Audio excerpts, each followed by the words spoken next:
ایک دفعہ پھر پروگرام میں خوش آمدید، اور اب حاضر ہوئے ہیں ہمارے سیگمنٹ علم اور کتاب کے ساتھ۔ اور آج سیگمنٹ کی خاص بات یہ بھی ہے کہ علامہ صاحب کے پاس میں کتاب پڑھے بھی دیکھ رہا ہوں، تو جانتے ہیں کہ آج ہم کس کتاب پر گفتگو کر رہے ہیں۔ آج ہم دی 100 جو کتاب ہے اس پر اچھا، گفتگو کریں گے، ٹھیک ہے۔ اور اس کو لکھنے والا مسلمان نہیں ہے، سب سے اہم بات یہ نان مسلم ہے۔ اس نے 100 بڑی شخصیات جنہوں نے انسانیت کی خدمت کی، اچھا، ٹھیک، ان کا انتخاب کیا، اور ان شخصیات کے قوائف وغیرہ جمع کرنے کے بعد جب اس نے ترتیب دی جی، تو اس ترتیب میں اس نے سب سے پہلے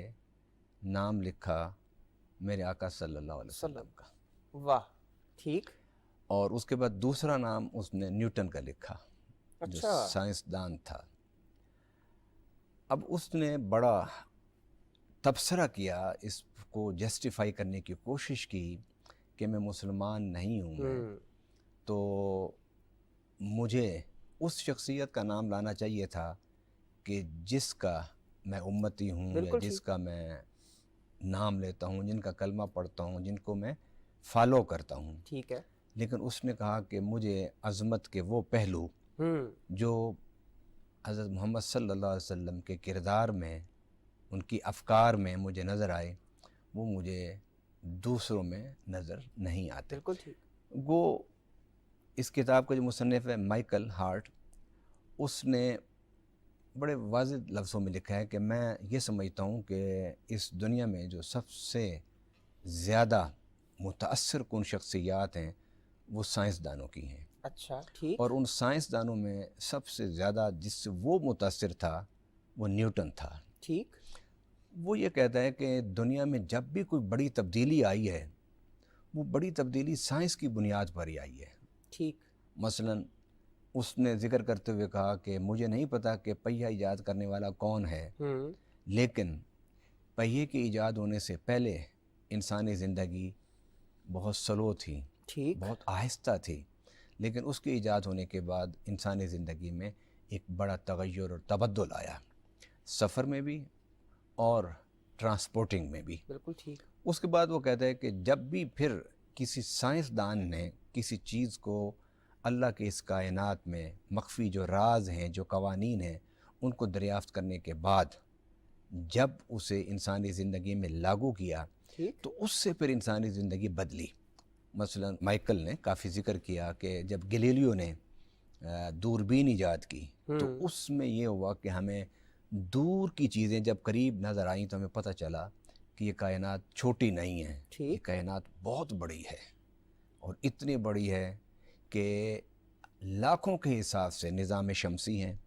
اور ہر سورج کے ارد گرد کروڑوں جو ہیں سیارے وہ محو گردش ہیں۔ بالکل ٹھیک۔ یہ وہ کہتا ہے کہ اس کے اس دوربین کی ایجاد کرنے سے یہ حقیقت سامنے آئی۔ بالکل ٹھیک۔ پھر اس کے بعد پھر کشش ثقل کا جو قانون بنا، اس نے بھی دنیا کو بدل کر رکھ دیا۔ اب آپ دیکھیے گزشتہ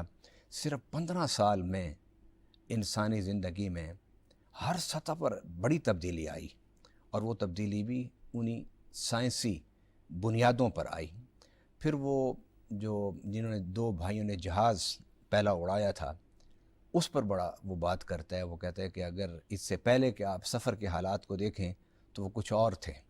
لیکن جہاز کے ایجاد ہونے کے بعد انسانی زندگی میں سفر کے اعتبار سے فاصلے کس طرح سمٹ کر رہ گئے۔ بالکل ٹھیک۔ وہ مائیکل جو ہے وہ مجھے متاثر لگتا ہے سائنسدانوں سے، اور یہ ایک حقیقت بھی ہے کہ سائنسدانوں نے جو کچھ ایجاد کیا اس سے انسانی زندگی میں بڑی تبدیلی آئی۔ وہ سائنسدانوں کو پڑھنے کے بعد وہ اس حقیقت پر آیا کہ وہ مذہبی شخصیت جو سائنس کی حوصلہ افزائی کرتی ہے، علم، فکر، عقل کی کو انکریجمنٹ کرتی ہے، وہ کون سی ہے؟ تو اس نے مختلف مقامات پر لکھا۔ وہ کہتے ہیں ٹھیک ہے سائنس کی نشأت ثانیہ یورپ سے ہوئی ہے، بالکل ٹھیک، لیکن یورپ سے ہونے کا یہ نہیں مطلب کہ اس وقت جو رائج مذہب تھا یورپ میں اس نے اس کی حوصلہ افزائی کی۔ دیکھیں افراد تو حوصلہ شکنی کرتے ہیں، ہمارے ہاں پہ مسلمان جب بھی کوئی نئی چیز ایجاد ہوتی ہے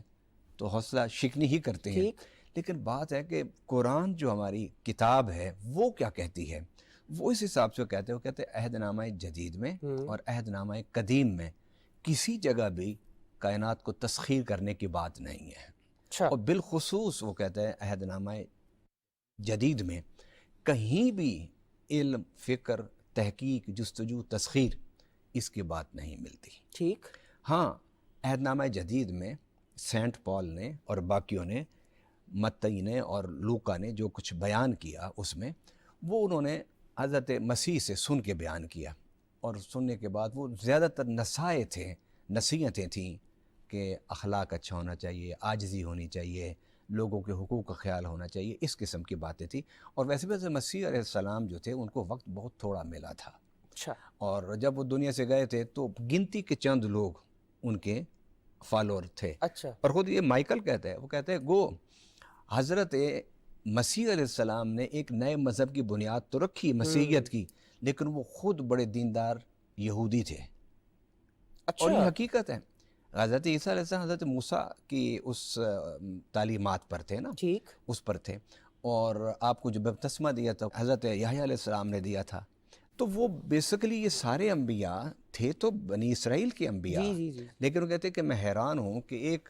یہودی نیک اور زاہد اور پارسا شخص،